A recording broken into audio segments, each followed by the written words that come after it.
प्रश्न पहिला, speed post या पुस्तकाचे लेखक कोण आहेत?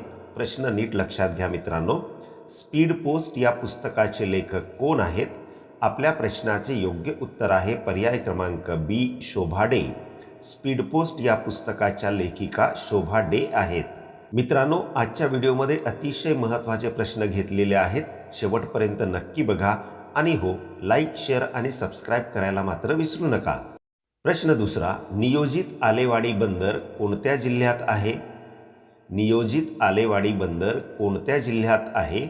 आपल्या प्रश्नाचे योग्य उत्तर होणार आहे पर्याय क्रमांक बी, ठाणे. नियोजित आलेवाडी बंदर ठाणे जिल्ह्यात आहे. प्रश्न तिसरा, कोणत्या शहराला इलेक्ट्रॉनिक उद्योगाची राजधानी म्हणतात? प्रश्न महत्त्वाचा आहे मित्रांनो. कोणत्या शहराला इलेक्ट्रॉनिक उद्योगाची राजधानी म्हणतात? या प्रश्नाचे योग्य उत्तर आहे पर्याय क्रमांक सी, बंगलोर. बंगलोर शहराला इलेक्ट्रॉनिक उद्योगाची राजधानी म्हणतात. प्रश्न चौथा, ग्रामपंचायतच्या निवडणुकीत स्त्रियांसाठी किती जागा राखीव असतात? महत्त्वाचा प्रश्न आहे. ग्रामपंचायतच्या निवडणुकीत स्त्रियांसाठी किती जागा राखीव असतात? या प्रश्नाचे योग्य उत्तर होणार आहे पर्याय क्रमांक डी, यापैकी एकही नाही. मित्रांनो, अशा प्रकारचे प्रश्न देखील परीक्षेमध्ये विचारले जाऊ शकतात बरं. प्रश्न पाचवा, संवाद कौमुदी हे वृत्तपत्र कोणी सुरू केले? प्रश्न महत्त्वाचा आहे. संवाद कौमुदी हे वृत्तपत्र कोणी सुरू केले? या प्रश्नाचे योग्य उत्तर होणार आहे पर्याय क्रमांक ए, राजा राममोहन रॉय. संवाद कौमुदी हे वृत्तपत्र राजा राममोहन रॉय यांनी सुरू केले. प्रश्न सहावा, भारतीय अस्पृश्यतेचा प्रश्न हा ग्रंथ कोणी लिहिला? प्रश्न नीट लक्षात घ्या मित्रांनो. भारतीय अस्पृश्यतेचा प्रश्न हा ग्रंथ कोणी लिहिला? या प्रश्नाचे योग्य उत्तर होणार आहे पर्याय क्रमांक बी, वी. रा. शिंदे. भारतीय अस्पृश्यतेचा प्रश्न हा ग्रंथ वी. रा. शिंदे यांनी लिहिला. प्रश्न सातवा, खालीलपैकी कोणत्या खेळाशी कविता राऊत हे नाव जोडले आहे? खालीलपैकी कोणत्या खेळाशी कविता राऊत हे नाव जोडले आहे? या प्रश्नाचे योग्य उत्तर होणार आहे पर्याय क्रमांक ए, ॲथलेटिक्स. खालीलपैकी ॲथलेटिक्स या खेळाशी कविता राऊत हे नाव जोडले आहे. प्रश्न आठवा, भारत सरकारने कोणत्या प्राण्याला राष्ट्रीय वारसा हा दर्जा बहाल केला? प्रश्न अनेक स्पर्धा परीक्षांमध्ये विचारलेला आहे. भारत सरकारने कोणत्या प्राण्याला राष्ट्रीय वारसा हा दर्जा बहाल केला?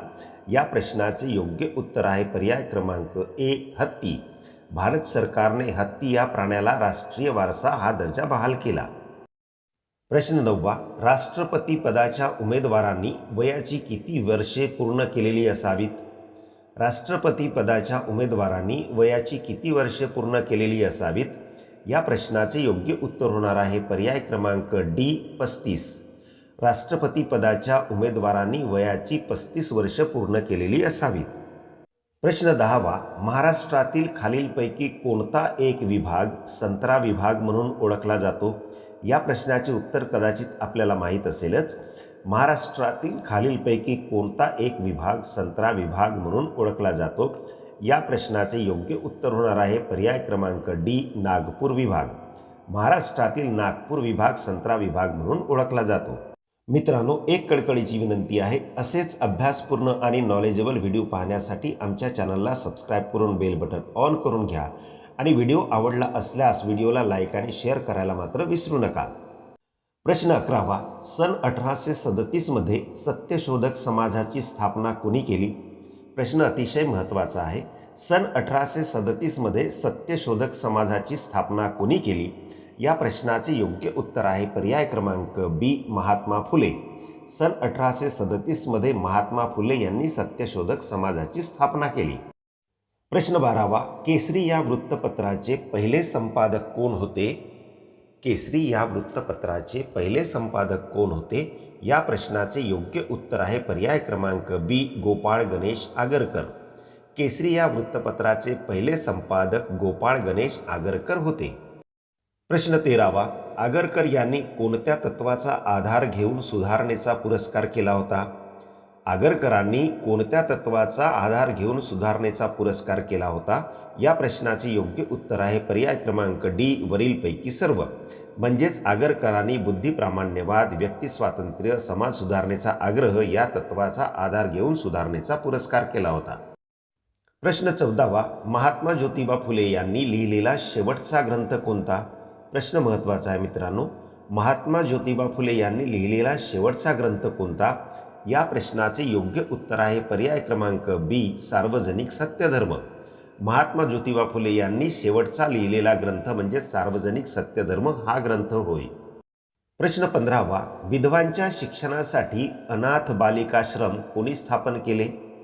विधवांच्या शिक्षणासाठी अनाथ बालिकाश्रम कोणी स्थापन केले? या प्रश्नाचे योग्य उत्तर आहे पर्याय क्रमांक बी, महर्षी धोंडो केशव कर्वे. विधवांच्या शिक्षणासाठी अनाथ बालिकाश्रम महर्षी धोंडो केशव कर्वे यांनी स्थापन केले.